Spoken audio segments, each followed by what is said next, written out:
Hello everyone, welcome back to Let's Play Board Game Edition. This week we'll be playing a game that is still on Kickstarter right now, called Civicus the Dice Game. We're going to be playing a demo copy of the game. It's actually the print and play from online, so you'll notice that the board is paper and all the pieces are stuff that I've taken from other games, but it works just as well. It actually looks pretty nice. So, this video is going to be split into 3 parts, like they have been recently. First, we have the rules video, which is this one. Followed by that, we're going to have my preview video, which is basically my review and my thoughts about the game. And the third and final video will be the playthrough itself. So, I hope you watch all of them. So, let's move into the rules. So the setup for Civicus is relatively simple. What you do is each player gathers their 6 settlement tokens in their color, which here we have represented by meeples, because this is the demo. It was a print and play, so this print and play doesn't come with anything, so I have my own stuff. The blue player also has 6. We have some on the board to show you about settlements later. Each player has a technology token that is currently not on any technology. It would be nice if there was a 0 here. Then you have a turn marker that you put on the very first space that is highlighted in like a yellow-orange kind of color, showing that it's the first player's turn. You need 6 green dice, which we have represented here by white dice.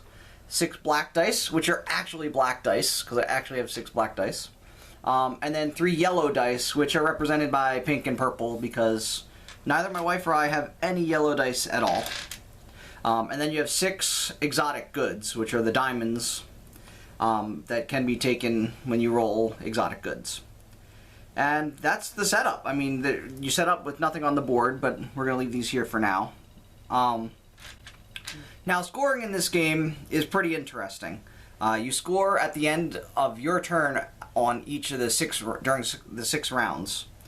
On your turn, your score is made up of a settlement score, or a substance score, a commerce score, a theology score, and a technology score. The settlement score is based on what your settlement score is, times the number of farms you have. Your commerce score is the number of markets you have times the number of exotics you have. Your theology score is the number of temples you have times the number of sacred sites you have, and your technology score is just your flat technology. What's interesting here is you quite often won't have one of the 2 goods, so your score will be 0. You could have 8, well, maybe not 8. You could have 3 temples, but if you have no sacred sites, it's still worth 0 points. So it's a really tight balance back and forth, so that's nice. Now, for the settlement score, that's a little complicated because there are 3 different types of settlements. There are camps, which are the lowest type of settlement, which is basically you put your settlement marker in between on the line between 2 hexes, and that shows that you have a camp. A village is an upgrade. When you upgrade a camp into a village, basically you take it from that 2 spot in the middle and you move it to where 3 hexes meet. You can move it either way. Say if I had a camp here and I was upgrading it, I could either move it here and get the yellow die, the market, and the sacred site, or I could move it here and get the yellow die, the green die, and the sacred site. Now, when you upgrade a city or a village to a city, it stays in the same place, but you take a second settlement marker and place it on top. A city takes up 2 spaces, but it removes everything around it and makes it it's impossible to remove, which makes it pretty nice. You're guaranteed those locations forever. We'll get into that when we deal with, actually we'll deal with that now. Now that you have these 3 things, they each have their own influence over a hex. So camp has an influence of 1, so it has 1 influence on here and here. So if I have the most influence with my 1, I get a green die and I get access to this farm. If I have a village gives 3 hexes of influence, 3 points of influence on the hexes it touches. So I have 3 points here, here, and here, here. So let's say my opponent has a camp here, and I have a village here. Because I have 3 points of influence over this yellow die, and he only has 1, I get the yellow die, access to the yellow die, and he does not. On the other hand, let's say he has a village here, and I have a village here, and we're both sharing the yellow die. Well, I have 3 points of influence, he has 3 points of influence. Well, they're in conflict, so neither of us get access to the yellow die. Now, when you upgrade camp to a village, you have to remove all other camps that are adjacent to your village. Now, adjacent is a little tricky. Adjacent does not mean attached to anywhere around the hex. It literally means the 3 areas around where your new village site is. So, let's say I have a camp here, my opponent has a camp here, and I get a village. Nothing happens other than I get access to the yellow die because of influence. But if I have a camp here, and my opponent has a camp here, and I upgrade to a village, I actually remove his camp from the board. Now, what happens with cities is when you build a city, you remove everything from all around the borders of the 3 hexes. Now that means camps and villages get removed. So let's say I have a village here, my opponent has a village here, I have a camp here, my opponent has another village here, and I upgrade my village to a city, like that. I remove both my opponent's villages as well as my own camp, because nothing can be touching any of the hexes around that city. There is no points of influence in this particular case because no one for the rest of the game can build on those. You have total control 100%. So you don't need to worry about influence. That's all for settlements. So next we're going to move into how to play through a turn. I'll see you at the next setup. So now that we talked about settlements and the different types and how they work, now we're going to talk about turn order and turn sequence. So first of all, turn order is different in this game. It's not your usual player 1 goes, player 2 goes, back and forth, back and forth, back and forth till end condition is met or end of rounds. In this game, the player is marked off by the colors here of these squares. We have a yellow, orange square here indicating player 1 and a blue square that indicates player 2. So you'll see here, according to this, player 1 goes first. In round 1, player 1 goes first, then player 2 goes. In round 2, player 2 goes first, and then player 1 goes. In round 3, player 1 goes, then player 2 goes, etc., going back and forth like in that kind of a pattern. So you end up having player 1 takes 1 turn, then player 2 takes 2 turns, then player 1 takes 2 turns, then player 2 takes 2 turns, player 1 takes 2 turns, player 2 takes 2 turns, and then player 1 takes 1 final turn to end round 6. So it creates an interesting dynamic having 2 turns basically simultaneously. It was done to basically balance out the first player getting first pick, and it does an interesting job. Now, turn sequence. Every turn has 3 steps. Step 1 is camp placement, removal, or movement. So you can place, remove, or move 1 camp. So on your first turn, all you can do is place a camp. So, for example, a player places a camp here. The removal camp action has to do with the fact that you only have 6 settlements. With placing a camp every round, and you can build more camps and that kind of stuff, you'll quite often run out of settlements way before turn 6. So sometimes you'll want to remove a camp so you could build a city, which requires 2 settlement tokens, as we've spoke about in the previous session.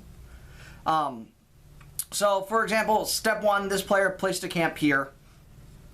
Step 2 is the rolling of the dice. So we have here, the player has a yellow die and a green die. So we have a yellow die represented by this purple die, because I don't have any yellow dice. And then I've got a green die that I'm going to represent with this white die. So you can take off the boards. Step 2, we're rolling the dice, extracting our resources. So we rolled our dice, and we got the green die, came up with a 4. So we have a clay. And then the yellow die came up with a 6, so we have an exotic resource. So now that we've rolled our dice, we go to step 3, which is the build phase. Now we can take all the dice we've rolled and build anything we can. Now, we're unable to build a camp because we don't have 2 wood. We can't upgrade to a village because we don't have 2 stone. What we can do is we can take this exotic as a gem and keep it. So we take the little gem and we keep it in our resources. And then we can use the other die here to upgrade our first technology, which costs one random resource of your choice. So that would be step 3. And pretty much you do that back and forth until you hit the end. After all 3 steps, you score. Every player scores after their turn in the round. You don't score at the end of the round, you score after your turn. Now, I know I went over most of the options of what you can build during Phase 3 just previously, but I just wanted to cover all the things you could exactly do during the 3rd step of your turn, because there are really a lot of options. You can buy/build, which you could buy a camp for 2 wood, as you can see here. You can upgrade a camp to a village with 2 stone. You can upgrade a village to a city with a wood, a stone, a clay, and a metal. Now, you'll notice clay and metal are only used in the city, so quite often they'll be used for things like technology. To get the 2-point technology, you can discard any 1 die. To get to the 4 technology, it costs 2 of any dice, 3 of any dice, 4 of any dice to get to the last one. So that's one option.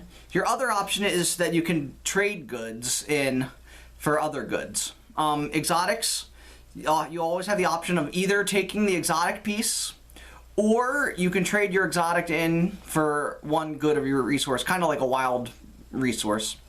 You can trade 2 wood, 2 stone, 2 clay, or 2 metal for any resource of your choice. That's like trading 2 of the same thing. Or if you don't have any pairs, you can trade any combination of 3 resources for 1 of your choice.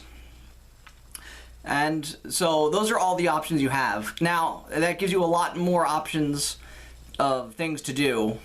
So it's very rare that, I mean, you might have 1 die or so that you can't use, but it's almost, I don't think, it's very, very rare for you to have nothing to do on a turn. Because there's always something you can do. And that's it for the rules. So, oh wait, no, scoring.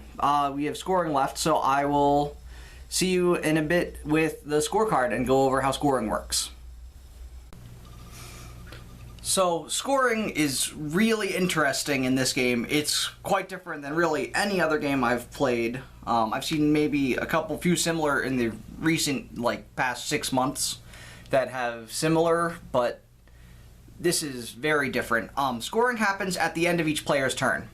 So, player 1 takes their turn and scores their points. Player 2 takes their turn, scores their points. And this continues throughout all 6 rounds of the game.